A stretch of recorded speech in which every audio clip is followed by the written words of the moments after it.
नमस्कार। Between the lines with Neeru Ranjan में आज हम बात करेंगे बिहार के पॉलिटिक्स की। इसी साल अक्टूबर नवंबर में बिहार में विधानसभा का चुनाव है और चुनाव की तस्वीर अब थोड़ी थोड़ी साफ होने लगी है। ये पता चलने लगा है कि कौन कौन सी शक्तियां कहां कहां किस तरफ अलाइंड हैं, कौन किसके पक्ष में है, कौन किसके खिलाफ है, कौन किस पे निशाना साध रहा है और उसके निशाने पे असल में है कौन। जो बयान है वो किसी और के लिए दिया जा रहा है, लेकिन उस बयान के मायने कुछ और हैं। ये तमाम चीज़ें थोड़ी थोड़ी क्लियर होने लगी हैं और ये जो दिखा रहा है, ये जो क्लियरिटी आ रही है वो साफ साफ दिख रहा है कि इस बार तेजस्वी यादव के लिए 2025 का जो विधानसभा का चुनाव है बिहार का, वो थोड़ा मुश्किल है। एक तो नई एंट्री हो गई है जन स्वराज पार्टी की, प्रशांत किशोर आ गए हैं और प्रशांत किशोर अपने ढंग से सभी सीटों पर लड़ने की बात कर रहे हैं, बैटिंग कर रहे हैं, लगातार घूम रहे हैं। कई लोग अभी उनको बहुत सीरियस जो है वो नहीं मान रहे हैं, वो मान रहे हैं कि वो वोट काटेंगे, लेकिन फिर वही सवाल है कि वोट काटेंगे किसका वो, और उनके निशाने पे क्या है, उनकी रणनीति क्या चल रही है और उसके रणनीति जो बना रहे हैं उसके संकेत क्या मिल रहे हैं। दूसरी जो नई एंट्री हुई है वो हुई है कन्हैया कुमार की। दरअसल कन्हैया कुमार 2019 का इलेक्शन वहाँ लड़े थे सीपीआई के टिकट से बेगूसराय से, और उस वक्त आरजेडी ने वहाँ अपना उम्मीदवार खड़ा कर दिया था और कन्हैया कुमार हार गए थे। 2020 का जो इलेक्शन था विधानसभा का, उसमें कन्हैया कुमार को वहाँ से टिकट नहीं मिला और ये कहा जाता है कि तेजस्वी यादव और लालू यादव जो हैं वो अड़ गए थे कि कन्हैया कुमार को वहाँ से टिकट न दिया जाए। उस वक्त उनकी चल रही थी और कांग्रेस ने उसे एक्सेप्ट कर लिया था, मान लिया था। फिर 2024 का इलेक्शन देखें तो कन्हैया कुमार को दिल्ली से टिकट मिला, यानी कि बिहार से वो चुनाव लड़े ही नहीं और कांग्रेस में आ चुके हैं।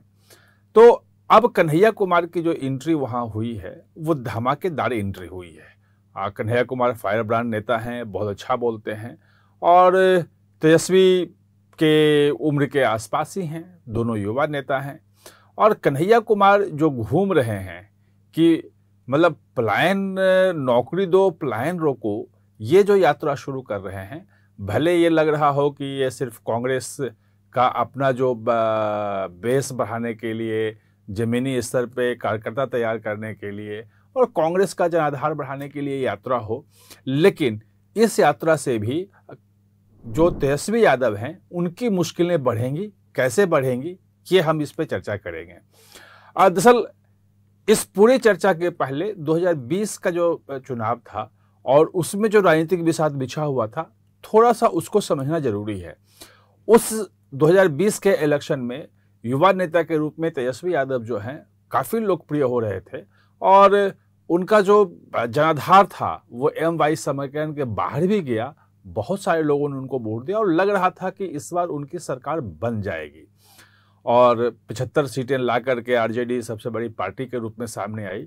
भाजपा 74 पर हुई, एक सीट कम रही और नीतीश कुमार जो हैं वो 43 सीटों पे सिमट गए, जो सबसे खराब प्रदर्शन रहा मुख्यमंत्री के रूप में।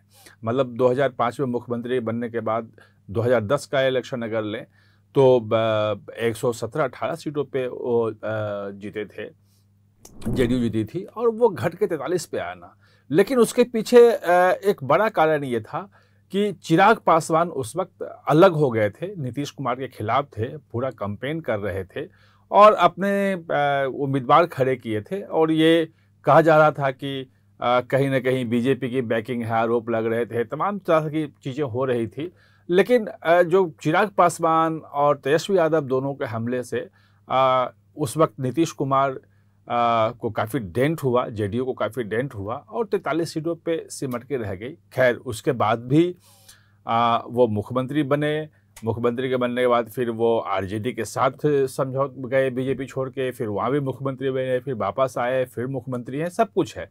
लेकिन अब 2025 का जब इलेक्शन देखते हैं तो चिराग पासवान बिल्कुल एनडीए के साथ हैं और वो खुद नीतीश कुमार की तारीफ कर रहे हैं। यानी कि एक जो नीतीश कुमार के खिलाफ वाला बड़ा फैक्टर जो था वो अब उनके समर्थन में आ गया है। तेजस्वी यादव जहां थे वहां हैं और वो कैंपेन कर रहे हैं। लेकिन तेजस्वी यादव को जो इस बार जो चुनौती मिल रही है, और वो मिल रही है प्रशांत किशोर से।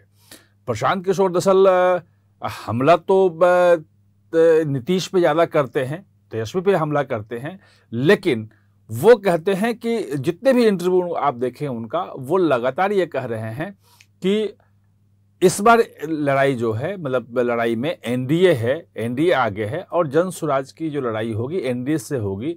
आरजेडी जो है वो कहीं नहीं है, यानी कि आरजेडी को मान ही नहीं रहे हैं।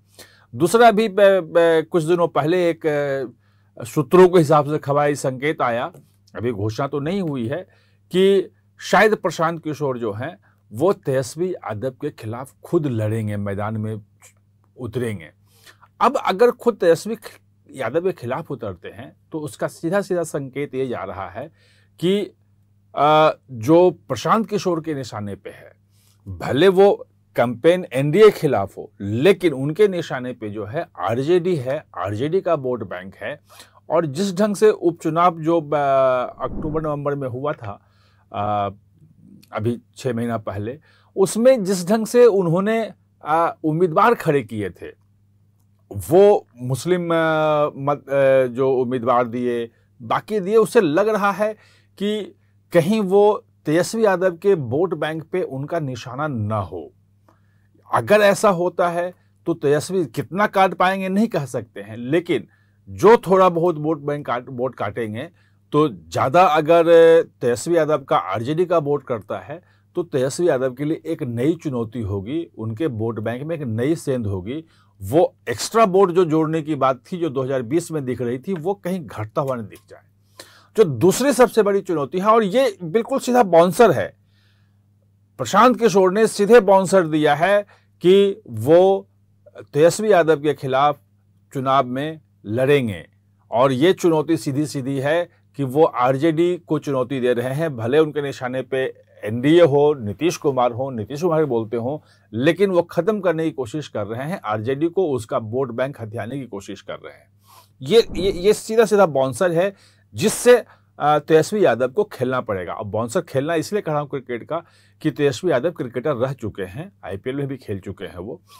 और दूसरा जो अभी गुगली लेकर आए हैं, वो लेकर आए हैं कन्हैया कुमार, कृष्णा अन्नावलूर और कन्हैया कुमार। ये दोनों की जोड़ी जो है वो साइकिल यात्रा पे वहां निकल गई है और बिहार में वो घूम रही है। दरअसल अगर 2020 के इलेक्शन को देखें तो कांग्रेस को 71 सीटें दी थी तेजस्वी यादव ने, और उसमें से केवल 19 सीटें कांग्रेस जीत पाई थी।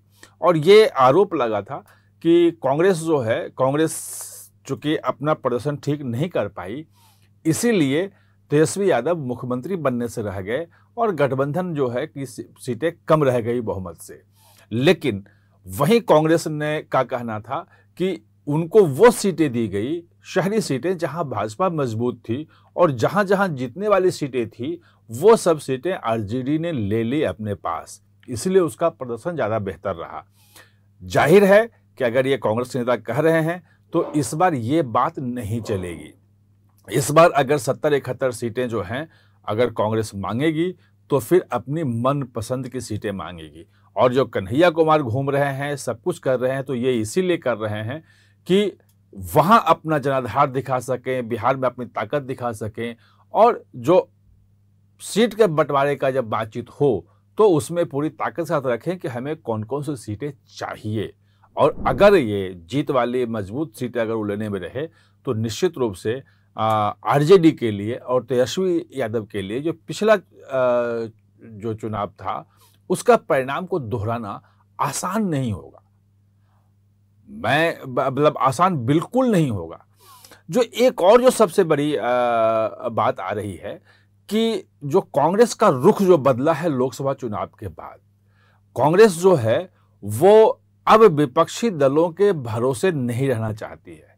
लोकसभा चुनाव के पहले विपक्षी गठबंधन की बात कर रही थी, इंडिया गठबंधन बन गया था जिसमें तमाम लोग थे, तेजस्वी यादव भी थे, लालू यादव थे, सब लोग थे।